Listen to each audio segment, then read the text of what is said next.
हम लोग बात कर रहे हैं वेव्स डिस्प्लेसमेंट लॉ की। तो इस लॉ में क्या बताया गया?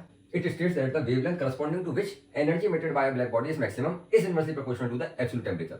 कहने का मतलब क्या हुआ? मान लीजिए ये मेरे पास एक ब्लैक बॉडी है, ठीक है, जैसे कि एक आयरन का स्फीयर। तो अब ये कुछ रेडिएशंस को इमिट कर रहा है। मान लेते हैं ये रेड कलर की रेडिएशन इमिट कर रहा है, ये ऑरेंज कलर की रेडिएशंस को इमिट कर रहा है और ये येलो कलर की रेडिएशंस को इमिट कर रहा है। अब अगर मैं वेवलेंथ के बेसिस पे लिखूं तो वेवलेंथ जो रेड कलर की होती है वो सबसे ज्यादा होती है, उससे कम वेवलेंथ होती है हमारे ऑरेंज कलर की और सबसे कम होती है येलो कलर की। और ये बात है। तो अब देखिएगा ये तीनों कलर की रेडिएशन इमिट हो रही, लेकिन मैक्सिमम किसकी होंगी? तो वेन डिस्प्लेसमेंट लॉ में ये बताया मैक्सिमम रेडिएशन जिस कलर की होंगी उस कलर के करस्पॉन्डिंगली इसका टेम्परेचर क्या होगा? कम होगा। यानी कि maximum wavelength of the emitted radiation is inversely proportional to the absolute temperature of the body. ये मेरे पास एक आयरन का स्फीयर है, तो मान लीजिए ये स्फीयर कुछ रेडिएशंस को इमिट कर रहा है, ठीक है। अभी देखने में ये मान लीजिए रेड कलर का नजर आ रहा, तो रेड कलर की वेवलेंथ क्या है? सबसे ज्यादा। अब रेड कलर की वेवलेंथ सबसे ज्यादा है तो as per the Wien's displacement law इस समय इसका टेम्परेचर, इस स्फीयर का टेम्परेचर क्या होगा? कम होगा। अब अगर यही स्फीयर मान लीजिए ऑरेंज कलर का नजर आ रहा है तो ऑरेंज कलर के करस्पॉन्डिंगली क्या है? देखिए इसकी वेवलेंथ रेड से कम है। अब रेड से कम है तो इस समय वेवलेंथ कम तो टेम्परेचर क्या होगा? ज्यादा। तो इस समय इसका टेम्परेचर क्या होगा? ज्यादा।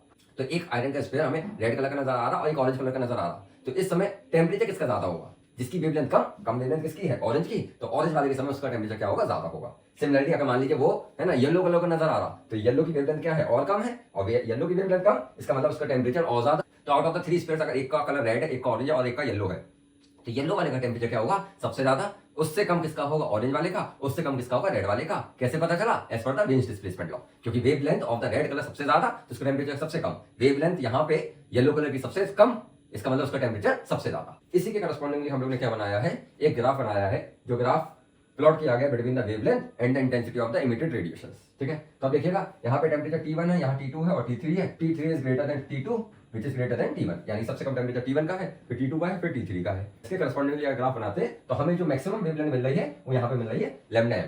अब T2 का टेम्परेचर ज्यादा है, अब टेम्परेचर ज्यादा हो तो वेवलेंथ जो मैक्सिमम वेवलेंथ है वो क्या हो जाएगी? कम हो जाएगी। तो आप देखेंगे इसका पीक जो आया वो शिफ्ट हो गया towards the left hand side. इसी तरीके से इसका वेवलेंथ क्या देखें, T3 सबसे ज्यादा, तो इसकी मैक्सिमम वेवलेंथ क्या होगी?